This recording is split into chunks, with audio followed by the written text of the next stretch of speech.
பாஜக தலைமையிலான ஒன்றிய அரசு மாநிலங்களின் உரிமைகளை பறித்து ஒன்றியத்தில் அதிகாரத்தை குவிக்க முயற்சிப்பதாகவும் எதிர்க்கட்சிகள் ஆளும் மாநிலங்களின் நிர்வாக நடவடிக்கைகளில் ஆளுநர்கள் மூலம் தலையிடுவதாகவும் முதலமைச்சர் மு.க.ஸ்டாலின் குற்றம் சாட்டியுள்ளார்.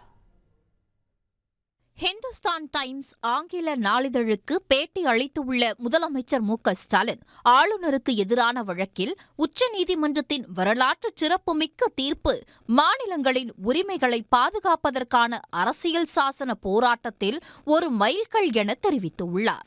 மசோதாவுக்கு ஒப்புதல் அளிப்பதற்கான காலக்கெடுவை நிர்ணயித்துள்ளதன் மூலம் அரசியலமைப்பின் மகத்துவத்தை நிலைநிறுத்தியுள்ளதாகவும் தெரிவித்துள்ளார்.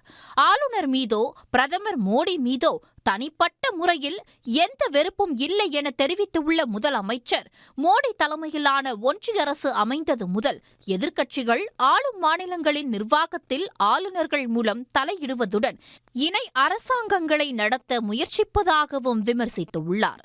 சட்டத்துக்கு புறம்பாக பாஜகவின் விருப்பங்களை நிறைவேற்றும் முகவர்களாகவே ஆளுநர்கள் செயல்படுவதாகவும் அவர் குற்றம் சாட்டியுள்ளார்.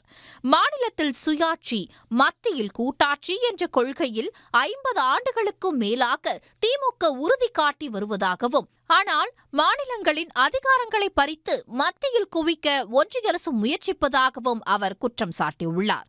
தென் மாநிலங்களின் நாடாளுமன்ற பிரதிநிதித்துவத்தை மக்கள் தொகை அடிப்படையில் குறைக்க ஒன்றிய அரசு முயற்சிப்பதாகவும், மாநிலங்களை நகராட்சி நிர்வாகங்களைப் போல மாற்ற பாஜக முயல்வதாகவும் கூறியுள்ளார்.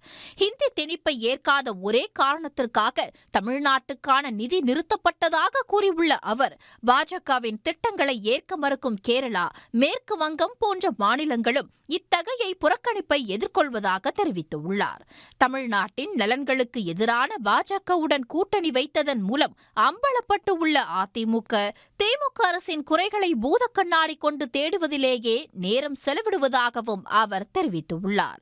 4 ஆண்டு கால ஆட்சியில் 9.6% பொருளாதார வளர்ச்சியை எட்டி $1 டிரில்லியன் பொருளாதாரம் என்ற இலக்கை நோக்கி திமுக அரசு விடாமுயற்சியுடன் செயல்பட்டு வருவதாகவும் தமிழ்நாடு முதலமைச்சர் மு.க.ஸ்டாலின் உறுதி தெரிவித்துள்ளார்.